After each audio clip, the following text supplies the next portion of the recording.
Assalamualaikum warahmatullahi wabarakatuh.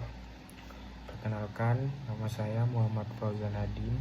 Saya adalah mahasiswa Fakultas Hukum Universitas Muhammadiyah Malang angkatan 2023 dengan NIM 2023 1011 0311 225. Di sini saya akan mempresentasikan tugas saya dengan mata kuliah Hukum Acara Pidana Khusus, di mana di sini presentasi saya bertema asas lex specialis derogat legi generalis dalam hukum acara pidana di Indonesia. Oke, sebelum kita masuk ke pembahasan yang lebih dalam, perlu diketahui bahwasanya dalam sistem hukum di Indonesia sering terjadi adanya lebih dari satu aturan yang mengatur hal yang sama. Nah, dalam hal ini untuk menghindari konflik norma dikenal beberapa asas penafsiran hukum, yang kemudian salah satunya adalah asas lex specialis derogat legi generalis. Nah, asas ini itu adalah sangat penting dalam hukum acara pidana di Indonesia karena Indonesia memiliki banyak undang-undang khusus di luar KUHP yang mengatur prosedur penegakan hukum. Lalu kita akan mulai masuk ke pengertian asas lex specialis derogat legi generalis. Jadi secara bahasa, lex specialis itu adalah hukum yang bersifat khusus. Lalu kemudian lex generalis itu adalah hukum yang bersifat umum. Lalu makna dari derogat sendiri adalah mengesampingkan.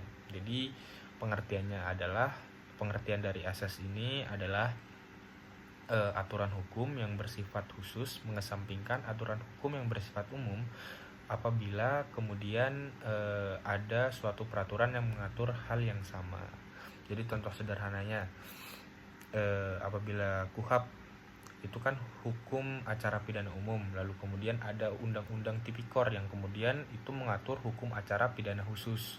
Nah, jadi di dalam hal ini tipikor ini bisa disebut dengan asas lex specialis karena undang-undang tipikor ini adalah undang-undang khusus yang mengesampingkan undang-undang yang umum yaitu KUHP tadi. Lalu kemudian kita akan masuk kepada dasar teoritis dan dasar yuridis. Nah, kemudian di dasar teoritis ini berasal dari teori konflik norma dalam ilmu hukum yang menyatakan bahwa ada aturan khusus dibuat untuk mengatur hal yang lebih spesifik, lalu kemudian sehingga lebih tepat diterapkan dibandingkan aturan umum. Lalu kemudian dasar yuridisnya adalah meskipun tidak disebutkan secara eksplisit dalam suatu pasal tertentu, asas ini itu kemudian diakui dalam praktik hukum Indonesia dan diperkuat oleh yang pertama adalah doktrin para ahli hukum tentunya. Lalu kemudian yang kedua itu dikuatkan oleh jurisprudensi dari suatu pengadilan. Lalu kemudian yang ketiga adalah itu dikuatkan oleh sistem perundang-undangan yang menekankan antara yang pertama adalah hukum umum KUHP, lalu kemudian hukum khusus yaitu undang-undang tertentu yang diatur secara khusus. Seperti tadi contohnya adalah undang-undang tindak pidana korupsi. Lalu kedudukan KUHP sebagai lex generalis itu dalam KUHP baru di mana Undang-Undang Nomor 8 Tahun 1981 itu merupakan hukum acara pidana umum yang berlaku untuk semua tindak pidana kecuali ditentukan lain. Jadi fungsinya KUHP ini yaitu mengatur prosedur penyidikan, penuntutan, dan persidangan secara umum dan menjadi acuan dasar apabila tidak ada aturan khusus. Lalu undang-undang khusus sebagai lex specialis di dalam beberapa undang-undang yang menjadi lex specialis ini dalam hukum acara pidana antara lain itu terdapat yang pertama adalah undang-undang tindak pidana korupsi, lalu kemudian ada undang-undang tindak pidana pencucian uang atau TPPU, lalu kemudian ada undang-undang narkotika, kemudian ada undang-undang terorisme, dan yang terakhir itu ada undang-undang perlindungan anak.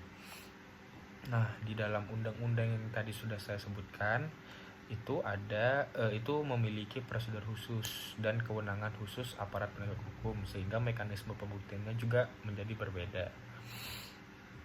Lalu kemudian terkait dengan penerapan asas dalam hukum acara pidana itu Yang pertama ada prinsip umum.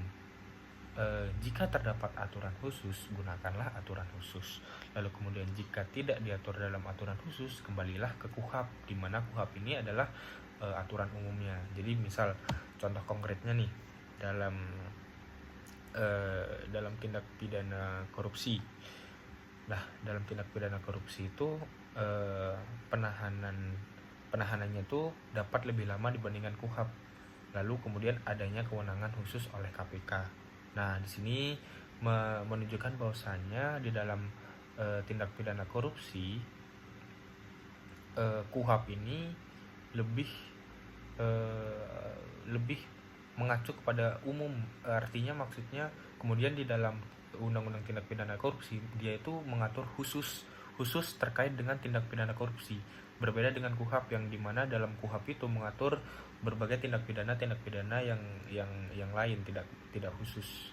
Ada kemudian tindak pidana yang tidak hanya terdapat yang tidak hanya ada tipik tindak pidana korupsi di dalamnya. Lalu kemudian dalam contohnya dalam kemudian tindak pidana korupsi di dalam masa penangkapannya itu lebih panjang dan prosedur penyadapannya itu diatur khusus. Di dalam TPPU juga kurang lebih sama pembuktiannya itu. Bedanya di dalam TPPU itu pembuktiannya terbalik atau yang disebut dengan reverse burden of proof.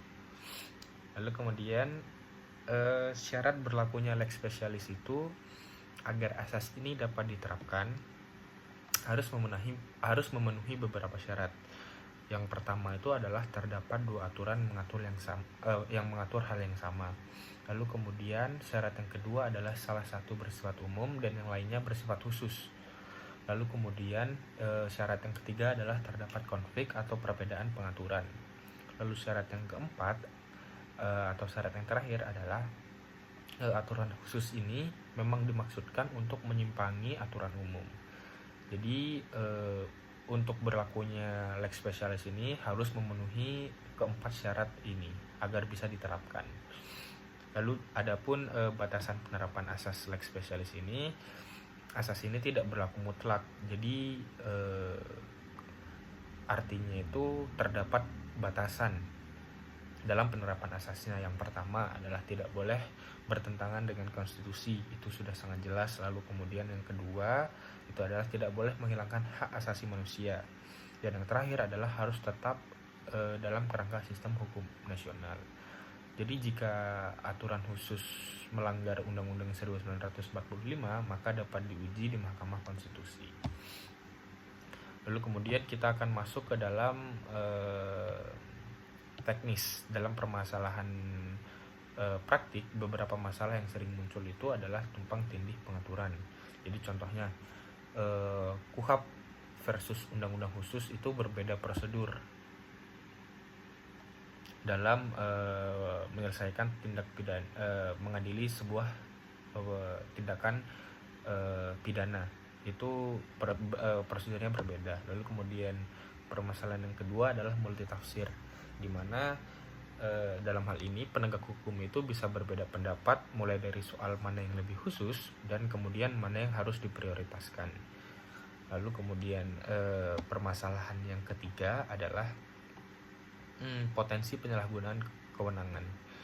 Jadi dalam hal ini karena aturan khusus itu sering memberi kewenangan lebih luas, jadinya terdapat potensi penyalahgunaan wewenang.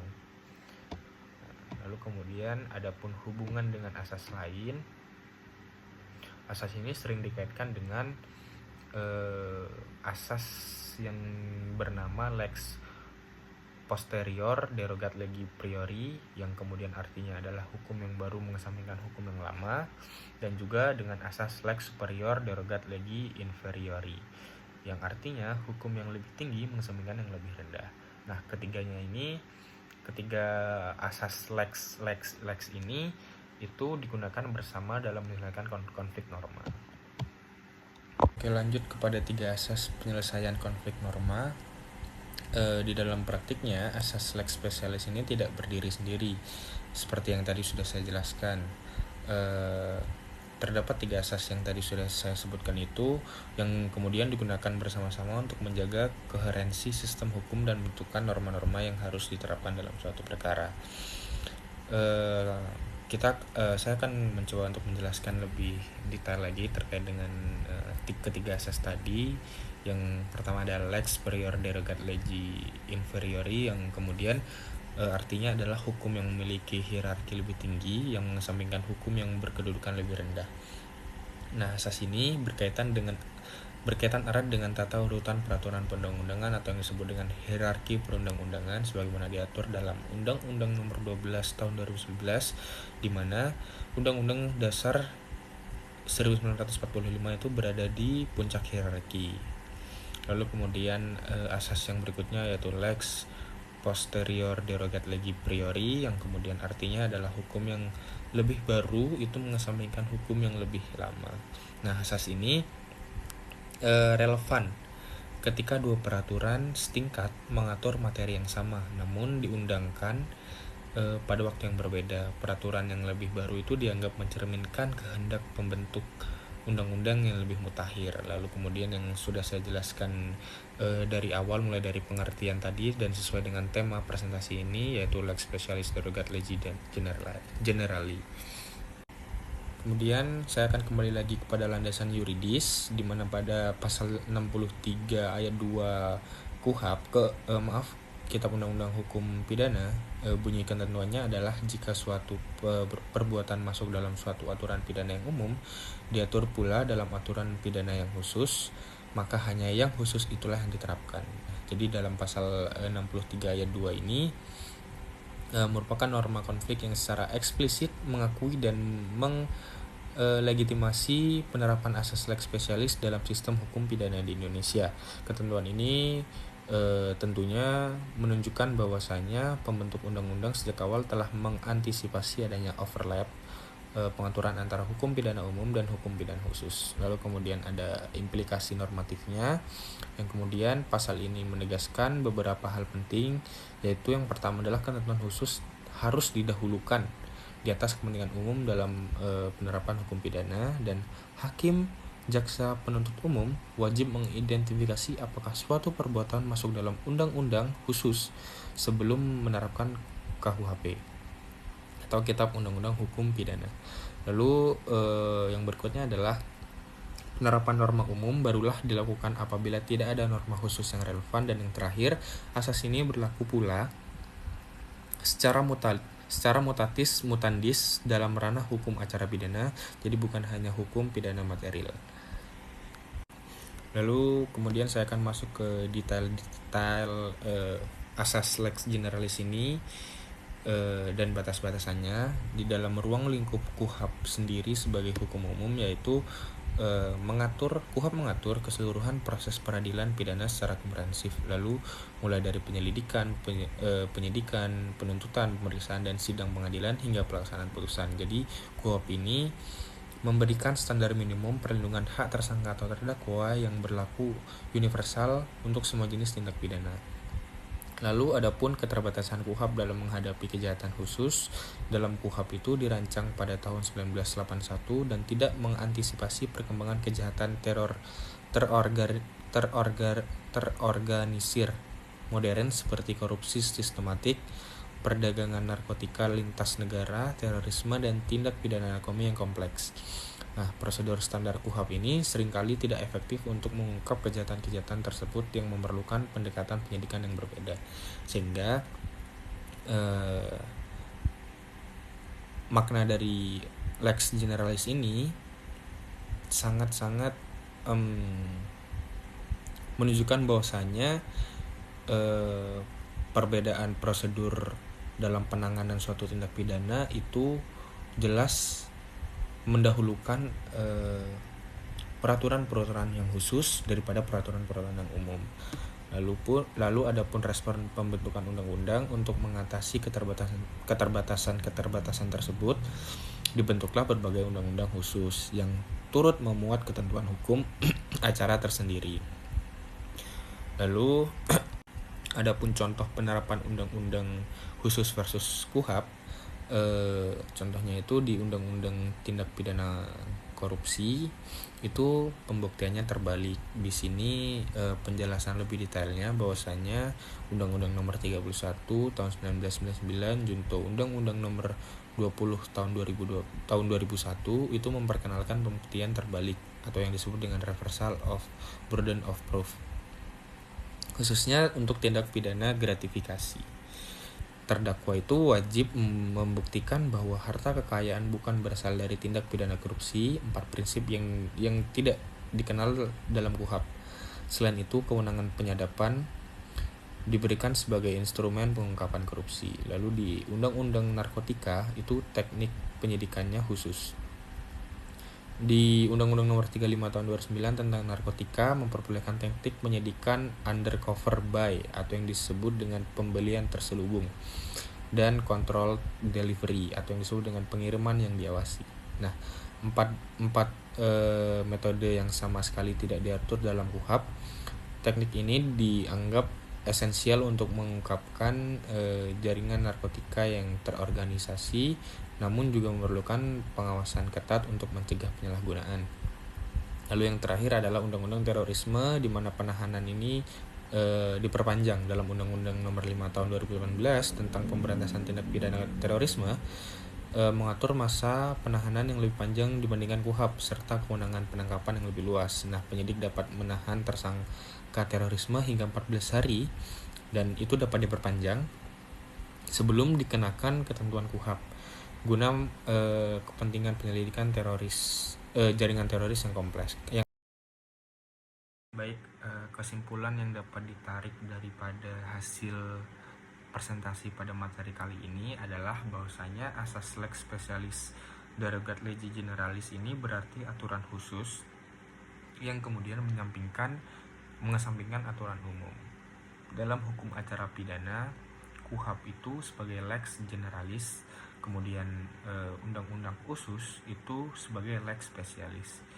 Nah, dalam penerapan asas ini itu tujuannya adalah untuk menciptakan kepastian hukum dan efektivitas menegakkan hukum. Tetapi yang perlu diperhatikan adalah dalam segi penerapannya. Kemudian dalam penerapan asas ini itu diperlukan kehati-hatian agar tidak menimbulkan pelanggaran HAM dan utamanya adalah menghindari penyalahgunaan wewenang. Mungkin hanya sebegitu yang dapat bisa saya sampaikan. Sekurang-kurangnya saya mohon maaf apabila terdapat kesalahan dalam menyampaikan materi, penggunaan tata bahasa atau pengambilan video yang mungkin masih kurang bagus. Selebihnya saya mohon maaf. Wassalamualaikum warahmatullahi wabarakatuh.